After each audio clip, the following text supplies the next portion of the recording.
কথা আছে মানুষ মাত্রই ভুল, অর্থাৎ মানুষ যেখানে সেখানে যখন তখন বিভিন্ন ভাবে ভুল করতে পারে।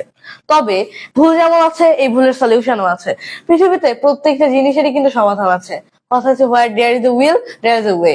ইচ্ছা থাকলে উপায় হয়। কিন্তু আমরা কিন্তু অনেক ভুল করে ফেলি, অনেক খারাপ কাজ করে ফেলি।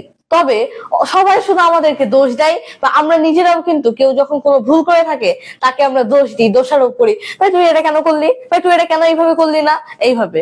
তবে ভাই তুই এটা না করে তুমি এইভাবেও করতে পারতা, তুমি সোজা না যেয়ে ডান দিক দিয়ে এইভাবেও যাইতে পারতা।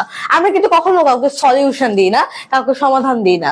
ভাই তুই এই চুরিটা কেন করলি, ভাই তুই চুরিটা না করে তুই এইভাবে তুই তোর লাইফটা সেটেল করতে পারি। আমরা কিন্তু মানুষের দোষ ধরি, তাকে দোষারোপ করি, তাকে নিয়ে বাজে কথা বলি, বাজে মন্তব্য করি। তবে সে কেন ভুলটা করছে তার বিষয়টা বুঝে তাকে কিন্তু সমাধানটা দিই না, তাকে কিন্তু সে ওয়েটা বলি না, সলিউশনটা বলি না। সো দোষ সবাই দেয়, কিন্তু সমাধান কিন্তু কেউ খোঁজে না। আমরা অন্যদের দোষ খুঁজি, কিন্তু সমস্যা সমাধানের জন্য কিছু করি না। নিজে না এগিয়ে চলুন, সবাই মিলে একসাথে এগিয়ে যাই। আপনি যদি নিজে না বদলান তাহলে কোনো কিছু বদলাতে পারবে না। আপনি আপনার মেন্টালিটি বদলালে আপনার পুরো দেশের মানুষের মেন্টালিটি বদলাতে যাবে। সো আসুন, অন্যের দোষটা ভাবার আগে নিজের দোষটা সম্পর্কে ভাবি, এবং যদি ইনকেস কারোর দোষটা ধরতে হয় বা কারোর ভুল আমাদের চোখে পড়ে